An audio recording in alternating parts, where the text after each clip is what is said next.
Now we are going to discuss the losses in Brayton cycle. मैं बात करूंगा कि कोई भी ब्रेटन साइकिल है जब वो प्रैक्टिकल सिचुएशन में, प्रैक्टिकल कंडीशन में वर्क करती है तो वहाँ पर कौन कौन से लॉसेज होंगे। तो दो मेजर लॉस होते हैं, पहला एक मैकेनिकल लॉस और दूसरा प्रेशर लॉस। तो मैं पहली बात कर रहा हूँ मैकेनिकल लॉस की। तो जो सिंपल ब्रेटन साइकिल का डायग्राम मैंने ड्रॉ किया था सबसे पहले, वो कुछ ऐसा था। कोई एक कंप्रेशर था, कंबशन चैम्बर था, टरबाइन था और इंटरकूलर था। ये आपका बेसिक डायग्राम था। और यहाँ पर मैंने एक शाफ्ट लगा रखी थी, और ये जो शाफ्ट है ये आपका टरबाइन है, ये कंप्रेशर है, यहाँ पर हीट एडिशन है और यहाँ पर हीट रिजेक्शन है। अब यहाँ पर मैंने आपको बताया था कि जो कंप्रेशर ऑपरेट होगा वो टरबाइन से ही वर्क लेकर के ऑपरेट होगा। मतलब कंप्रेशर को ऑपरेट करने के लिए टरबाइन कुछ कुछ वर्क देगा। अब कई बार शाफ्ट की एफिशिएंसी 100% दे रखी होती है, तो जितना वर्क टरबाइन सप्लाई करेगा कंप्रेशर के लिए उतना ही कंप्रेशर तक पहुंचेगा। और कई बार शाफ्ट की एफिशिएंसी कुछ कम दे रखी होती है, या फिर ऐसा कहूँ कि शाफ्ट में कुछ लॉसेज हो रहे होंगे। तो कुछ ऐसा होगा कि मान लो कंप्रेशर को ऑपरेट करने के लिए मुझे 100 किलो जूल चाहिए, लेकिन शाफ्ट में भी कुछ कुछ लॉसेज हो रहे हैं, तो टरबाइन आपको 100 किलो जूल से ज़्यादा सेंड करेगा। तो वो टरबाइन इसलिए ज़्यादा सेंड करेगा क्योंकि शाफ्ट में जो लॉसेज हो रहे हैं उनको भी ओवरकम करना है। तो यहाँ पर दो चीज़ें हैं, एक तो आएगा कि डब्ल्यू कंप्रेशर आपको कितना लग रहा था थ्योरेटिकल कंडीशन में, और एक आएगा कि डब्ल्यू कंप्रेशर एक्चुअल कंडीशन में कितना लगा शाफ्ट की लॉसेस को इंक्लूड करके। तो अगर मैं बात करूं तो यहाँ पर आपको दे रखा होगा eta mechanical is equal to W compressor theoretical upon W compressor actual. तो यहाँ पर जो डब्ल्यू कंप्रेशर है एक्चुअल वो हो जाएगा W C theoretical upon eta mechanical. अब जो आपका डब्ल्यू नेट है, वो डब्ल्यू टरबाइन माइनस क्या हो जाएगा, डब्ल्यू सी एक्चुअल हो जाएगा। तो डब्ल्यू नेट हो जाएगा W turbine minus W C theoretical upon eta mechanical. ये आपका मैकेनिकल लॉसेस है जो आपके शाफ्ट में हो रहे हैं, वो शाफ्ट जो टरबाइन और कंप्रेशर के बीच में लगी हुई थी। इसके बाद मैं बात करता हूं प्रेशर लॉसेस की।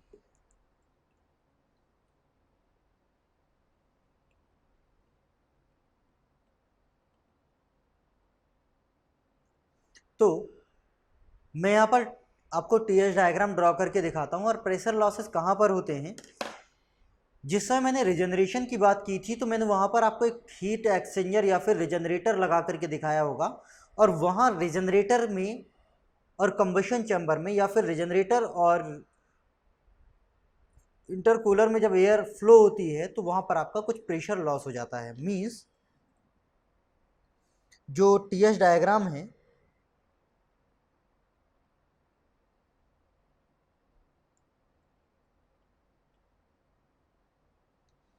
मैं साइकिल बात कर रहा हूँ रिजनरेशन के साथ वाली। तो यहाँ पर आपका क्या होगा, रिवर्सिबल एडियाबैटिक कंप्रेशन। और जब रिजनरेशन कराते थे तो ये कंप्रेशन के बाद पास होता था रिजनरेटर में 2 से 2A, फिर रिजनरेटर से कहीं कंबशन चैम्बर में जा रहा होगा, और जब कंबशन चैम्बर में जाता है तो यहाँ पर कुछ प्रेशर लॉस हो जाता है, ये 3। उसके बाद आपका कंबशन चैम्बर के बाद रिवर्सिबल एडियाबैटिक एक्सपेंशन होगा टरबाइन में, और टरबाइन के बाद अगेन ये इंटरकूलर हीट एक्सचेंजर में रिजनरेटर में पास होता है, और फिर जब इस रिजनरेटर से ये जाएगा इंटरकूलर में तो अगेन इसका प्रेशर लॉस हो जाएगा। तो ये आपका 4A हो जाएगा। तो यहाँ पर एक तो प्रेशर लॉस ये है डेल्टा पी, और एक प्रेशर लॉस ये है।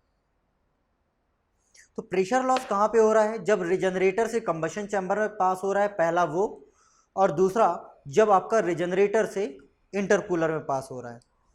ये आपका पूरा किस में था? रिजनरेटर में था। ये आपका किस में था? कंबशन चैम्बर में था। ये किस में था? रिजनरेटर में था। और ये किस में था? कंबशन चैम्बर में था। अब ये जो मैकेनिकल लॉसेज हैं, ये प्रेशर लॉसेज हैं, इनको किस तरह से कैलकुलेट करना है और ये किस तरह से आएगा, तो मैं किस तरह से कहाँ पर प्रेशर फाइंड आउट करूँगा, ये सब हम लोग बात करेंगे आगे प्रॉब्लम्स में।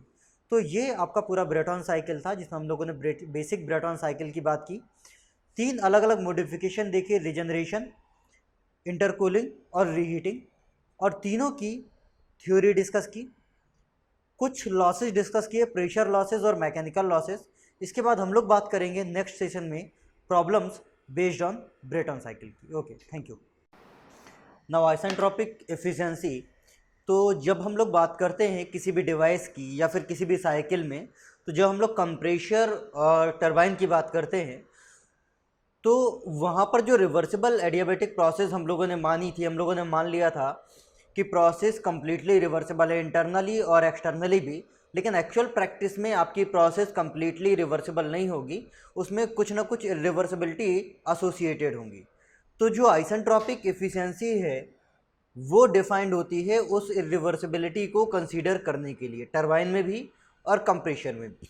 अगर मैं बात करूं कंप्रेशर की, तो कंप्रेशर आपका वर्क कंज्यूमिंग डिवाइस है। तो एक्चुअल प्रैक्टिस में कंप्रेशर को थ्योरेटिकल के कंपैरिजन में ज़्यादा वर्क देना पड़ेगा, क्योंकि वहाँ पर जो रिवर्सिबिलिटीज़ है, जो फ्रिक्शन है, वो जो मैं वर्क दे रहा हूँ उसका अपोज कर रहा होगा। तो कंप्रेशर में वर्क इनपुट एक्चुअल प्रैक्टिस में क्या होगा? कुछ ज़्यादा होगा। जबकि अगर मैं टरबाइन की बात करूं, तो टरबाइन में वर्क प्रोड्यूसिंग डिवाइस है, तो जितना वर्क थ्योरेटिकल में मिलना चाहिए, एक्चुअल प्रैक्टिस में वर्क उससे कम मिलेगा, क्योंकि आपकी जो फ्रिक्शनल लॉसेज हैं वो हमेशा जो मैं करना चाहता हूं उसका अपोज करेगा। मतलब कंप्रेशर में मैं वर्क देना चाहता हूं तो फ्रिक्शन उसका अपोज करेगा, मुझे कुछ ज़्यादा वर्क देना पड़ेगा। कम टरबाइन में मैं वर्क ले रहा हूँ, फ्रिक्शन उसका अपोज करेगा, मतलब मुझे कुछ कम वर्क मिलेगा।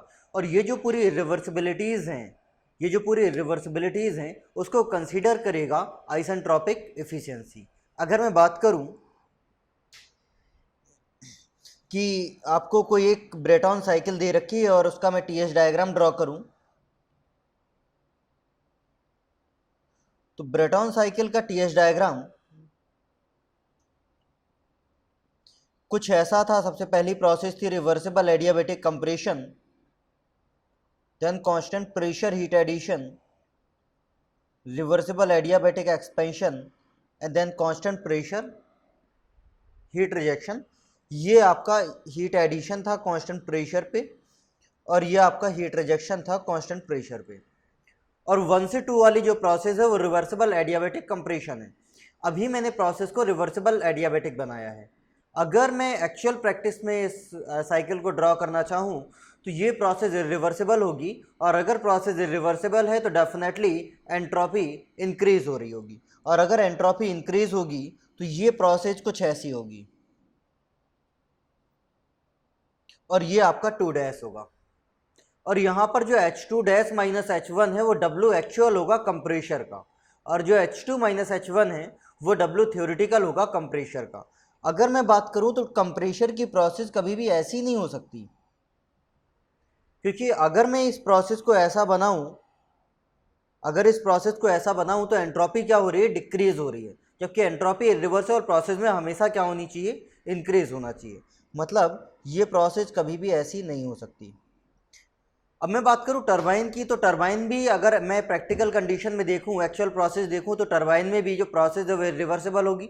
और अगर प्रोसेस रिवर्सिबल है तो जो टरबाइन की एंट्रोपी है वो भी क्या हो रही होगी? इंक्रीज हो रही होगी।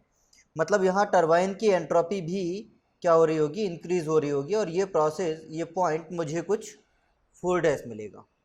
अगर मैं बात करूं आइसेंट्रोपिक एफिशिएंसी ऑफ कंप्रेशर की, तो कंप्रेशर में एक्चुअल कंडीशन में वर्क हमेशा ज़्यादा देना पड़ेगा, और थ्योरेटिकल कंडीशन में वर्क हमेशा क्या होगा, कम होगा। तो कंप्रेशर के केस में क्या होगा, W theoretical upon W actual, और कंप्रेशर की आइसेंट्रोपिक एफिशिएंसी हो जाएगी H2 minus H1 upon H2 dash minus H1। और अगर इसको मैं टेम्परेचर के टर्म में लिखूं तो ये हो जाएगा T2 minus T1 upon T2 dash minus T1। ये आपकी कंप्रेशर की आइसेंट्रोपिक एफिशिएंसी हो जाएगी। अब अगर मैं टरबाइन की बात करूं तो टरबाइन में आइसेंट्रोपिक एफिशिएंसी, टरबाइन के केस में क्या होगा कि जो एक्चुअल कंडीशन में वर्क है वो हमेशा थ्योरेटिकल कंडीशन से मुझे कम मिलेगा। तो यहां पर आपका हो जाएगा W actual upon W theoretical. और अगर मैं टरबाइन की प्रोसेस को देखूं तो जो W एक्चुअल है वो हो जाएगा H3 माइनस H4 डैश, और जो W थ्योरेटिकल है वो हो जाएगा H3 माइनस H4। तो ये आपका हो जाएगा H3 minus H4 dash upon H3 minus H4। तो यहाँ पर जो टरबाइन की इफिशियंसी है वो हो जाएगी T3 minus T4 dash upon T3 minus T4। ये आपकी आइसेंट्रोपिक इफिशियंसीज हो जाएंगी टरबाइन और कंप्रेशर की। कुछ भी नहीं है, आइसेंट्रोपिक एफिशिएंसीज रिवर्सिबिलिटीज़ को कंसीडर करने के लिए डिफाइन होती हैं, क्योंकि थ्योरेटिकल कंडीशन में मैंने माना है कि टरबाइन और कंप्रेशर की जो प्रोसेस है वो रिवर्सिबल एडियाबैटिक होगी, और रिवर्सिबल एडियाबैटिक का मतलब है कि इंटरनली और एक्सटर्नली दोनों क्या होगी, रिवर्सिबल होगी, एंट्रोपी आपकी इंक्रीज नहीं होगी। लेकिन एक्चुअल कंडीशन में आपकी प्रोसेस टरबाइन और कंप्रेशर के रिवर्सिबल होंगे और एंट्रोपी क्या होगी, इंक्रीज होगी। वो जो प्रोसेस रिवर्सिबल है उसी रिवर्सिबिलिटी को कंसीडर करने के लिए मैंने यहाँ पर आइसेंट्रोपिक एफिशिएंसी को डिफाइन किया है। अब मैं बात करता हूँ next one, combustion chamber analysis. तो it is 6 combustion chamber analysis. जो हम लोगों ने ब्रेटॉन साइकिल का डायग्राम ड्रॉ किया था, उस डायग्राम में जहाँ पर कंबशन चैम्बर ड्रॉ किया था तो कंबशन चैम्बर में एयर कहाँ से आ रही थी, कंप्रेशर से, और कंबशन चैम्बर से निकल करके एयर कहाँ पर जा रही थी, टरबाइन में जा रही थी। तो अगर मैं बात करूं, अगर मुझे दे रखा है कि यहां पर कोई कंबशन चैम्बर है,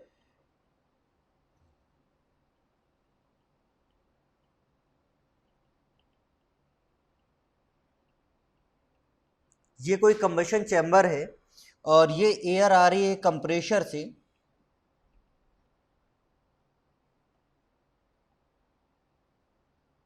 और mass flow rate of air कुछ ma दे रखा है और CPA दे रखा है, specific heat at constant pressure of the air.